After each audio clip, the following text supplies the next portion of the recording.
So, with the events of this week's episode of the Book of Boba Fett, I figured now is a good time to take a look at the design and history of the Nubian N-1 Starfighter, more commonly known as the Naboo Starfighter. I'm Colin, and this is Sci-Fi Deep Dive.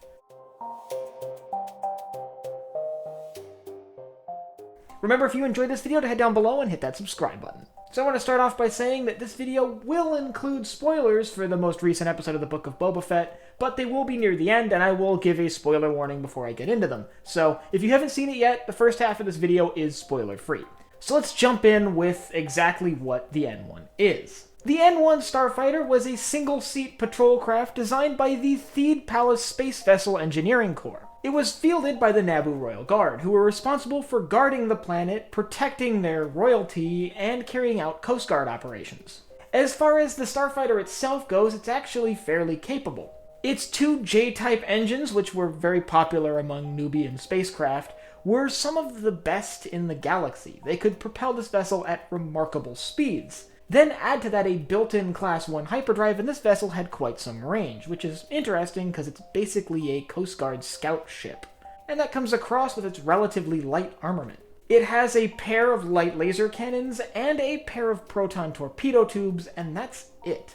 And this ties back to the vessel's actual intended purpose. You see, for the time before the Battle of Naboo, the planet was relatively peaceful and had really not seen major conflict for quite some time. So, while these starfighters would be utilized for Coast Guard operations, most of the time they were filling a ceremonial role. Hence their bright paint scheme, which doesn't do them any favors in combat. Instead, they were always seen as members of the king or queen's entourage. When Naboo's royalty would venture out into the wider galaxy, they were always accompanied by a flight of N-1 starfighters for protection. Now, I want to make something perfectly clear that while these fighters aren't as well armed as, say, many of the military starfighters we see in Star Wars, they aren't pushovers either. The Starfighter Core within the Naboo Royal Guard were some of the best pilots in the galaxy in their heyday, and they knew how to handle these vessels. They could easily utilize this starfighter even with its lighter armament to outmaneuver and outgun most adversaries. The only reason they really had that much trouble during the Battle of Naboo itself was because they were outnumbered 10-1 by vulture droids. Now, while they may have taken center stage during the Naboo crisis with the Trade Federation's invasion of that world, they were actually in service with the Naboo Royal Guard long after that event. We know that they were in service throughout the duration of the Clone Wars and throughout the duration of the entire reign of the Empire. When the Emperor is killed at the Battle of Endor, during the celebration on Naboo, where they're celebrating the collapse of the Galactic Empire, we can actually see several N-1 starfighters flying overhead. And these appear to still be painted in the Royal Guard colors, so it's assumed that the Naboo Royal Guard is actually still intact and still utilizing these starfighters.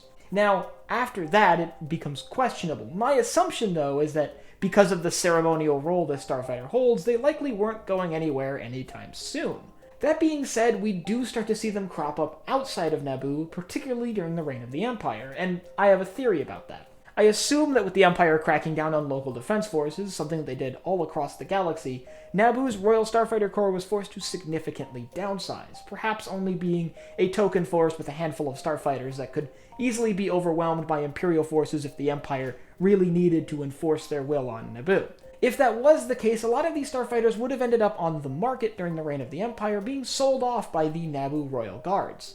And this is where we start to get into some of the spoilers about the Book of Boba Fett, so if you haven't seen that yet, I'll leave a link up here to a video about the Vulture droid, the sort of rival to the N-1 Starfighter, and you can check that out instead. So anyway, as we see in the most recent episode of the Book of Boba Fett, Din Djarin has now got his hands on one of these N-1s, likely one that was sold off fairly early in the reign of the Empire, and probably sat around a junkyard for quite a bit, judging by the state that it's in. This is likely one of many that we'll start to see crop up across the galaxy around this time period. After all, with the fall of the Galactic Empire, there's really no major galactic government that is effectively regulating the sale of armed starfighters.